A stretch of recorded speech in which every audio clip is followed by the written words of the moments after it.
Ashamaa harka fuunee kabajamtootaa fi jaalatamtoota hordoftoota qaroo miidiyaa oduu fi odeeffannoowwan keenya har'aatiin kan sa'aatii kanaaf qabannee walitti deebineetiin jira. Mootummaan Itiyoophiyaa lammiilee Itiyoophiyaa Saawud Arabiyaa keessatti murtaa'ee hordofaa jiraachuu beeksise. Manni murtii magaalaa Shaggar namoota daa'ima ogguruun maallaqa miiliyoona 3 ol gaafatan irratti murtii dabarsuun dhagahamee jira. Murtii akkamii akka ta'e guutuu isaa kan isin biraan geenu ta'a.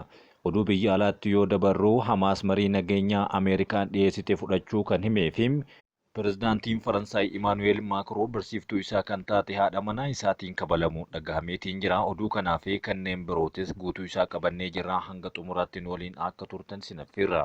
Mootummaan Itiyoophiyaa dhimma lammiilee Itiyoophiyaa 47 Saawud Arabiyaa godina Naajiraan keessatti duuti itti murtaa'e hordofaa jiraachuu beeksise.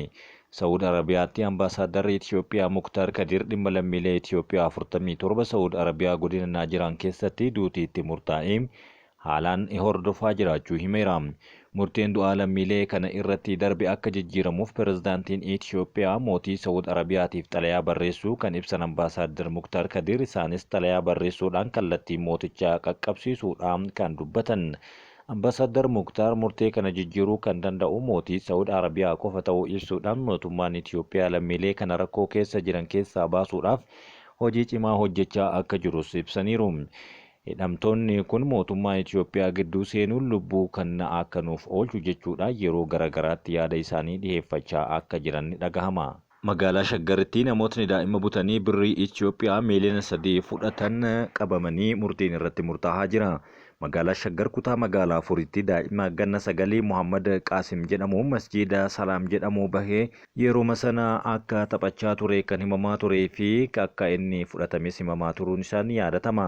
Himatamtoonni lama maqaan isaanii Seyfaddin Shifaa fi Daani'el Geetuu jedhaman ammoo karaa qaxxaamuruutiin abbaa alangaa magaalaa Shaggaritti daayirektarri qorannoo yakkoota dubartootaa fi daa'immanii fi farra namaan daldaluu aadde Iyyashii Bantii akka himanitti taateen kun akka lakkoofsa Itiyoophiyaa muddee 5 bara 2017 kan raawwate ta'uu yaadachiisan.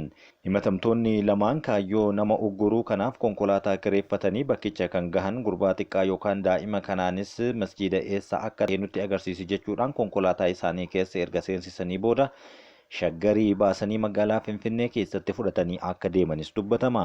Daa'ima ugguranii fudhatan kanarraas bilbila haadhaa fi abbaa isaa qabeenya maatiin isaa qaban erga addaan baafatanii booda maatitti bilbiluudhaan birrii Itiyoophiyaa miiliyoona 3 yoo fiddan malee mucaa keessan isin jalaa ajjeesna jechuun sodaachisuu jalqaban.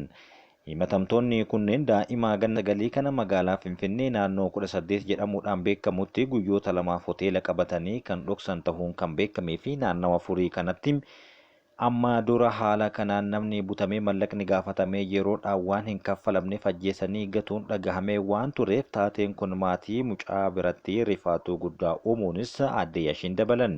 Maatiin mucaa kanaa waan qaban gurguranii kanaanis masjiidatti kadhatanii birrii miiliyoona 3 namoota kanaaf erguunis yoo dubbatamu shakkamtoonni kunneen mallaqa gaafatan miiliyoona 3 kun qophaa'uu maatii erga isaan beeksisanii booda callaadhaan qofa akka isaaniif qopheessan kan gaafatanidha.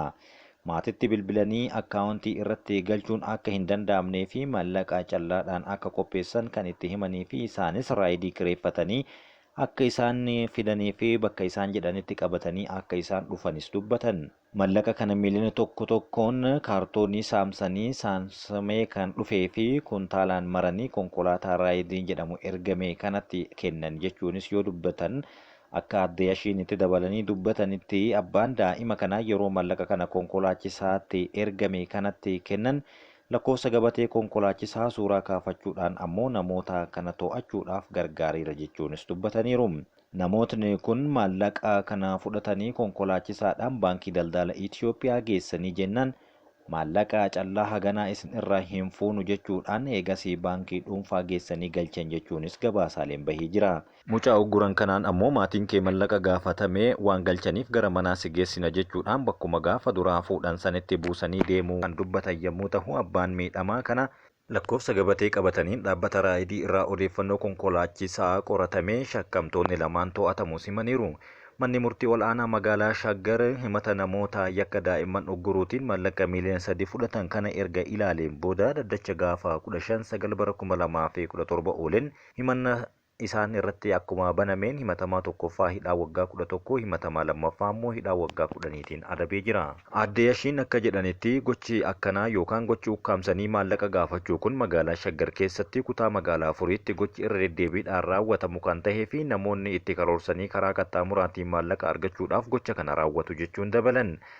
Amma duras namni sababa birrii kaffaluu dhabuutiin ajjeefamee jira. Murtii shakkamtoota lamaanii kanaan booda immoo galmee wal fakkaataan dhufaa jira jechuunis itti dabalaniiru.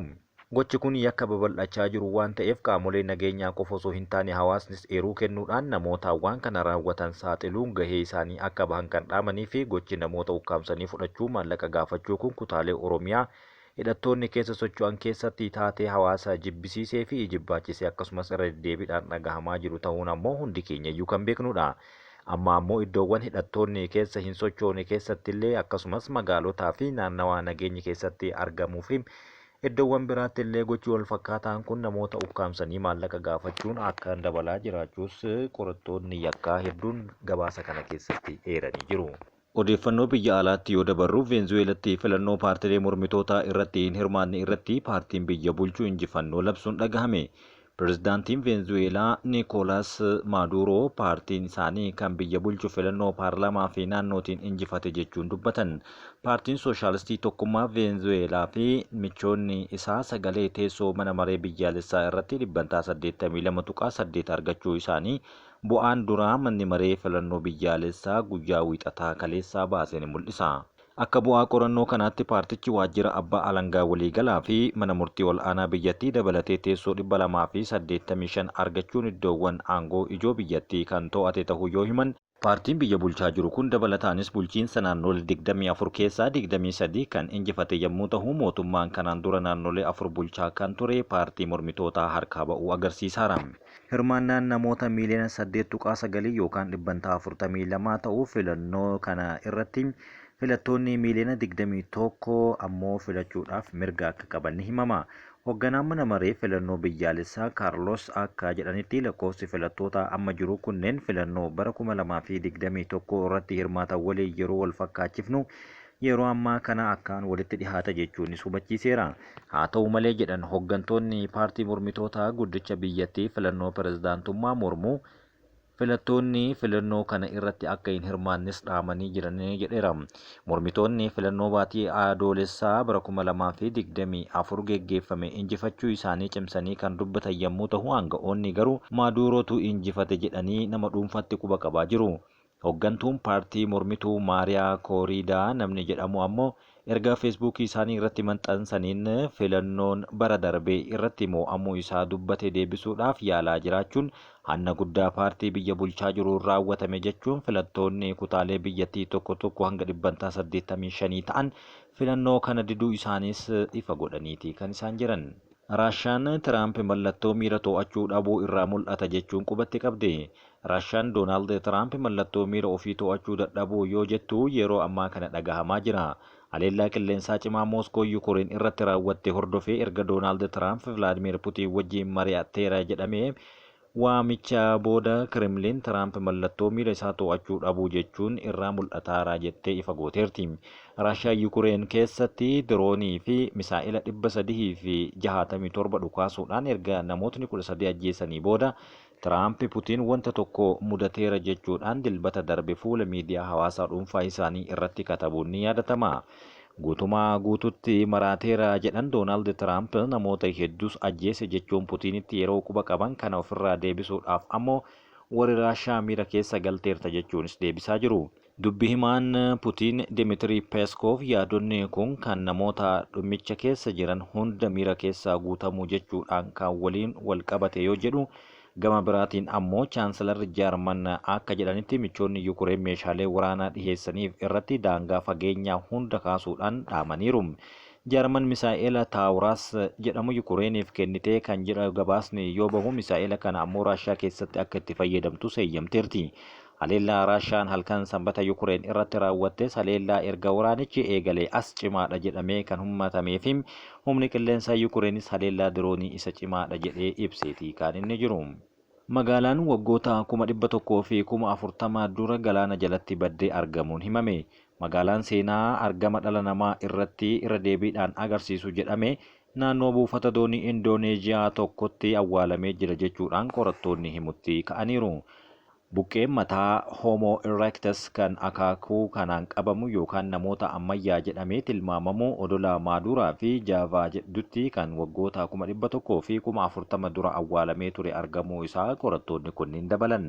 Waggoottan 14,000 hanga waggoota 7,000 dura sababa tuullaan cabbii baquutiin ol ka'iinsi sirrii galaanaa meetira 120 waan dabaleef lafti dhooqaa kanneen akka Saanlaand bishaaniin kan liqimfamanii fi magaalattiin achi jalatti akka dhokattes dubbatamaa jira. Buqqeen mataa amma argame kun kana madditti hafteen qaama beelladootaa 6,000 ol gosoota 36 of keessaa qabu argamuu isaas Daily Mail gabaaseeti kan inni jiru. Oduu biraatiin Hamaas yaada dhukaasa dhaabuu Ameerikaan dhiheessite fudhachuu isaa ifa godhe. Ergamaan addaa Ameerikaa Steve Witkoff yaada dhukaasa dhaabuu ilaalchisee dhiheessan irratti waliigaluu isaanii qondaalli ol aanaan Filisxeem ifa godheeti kan inni jiru.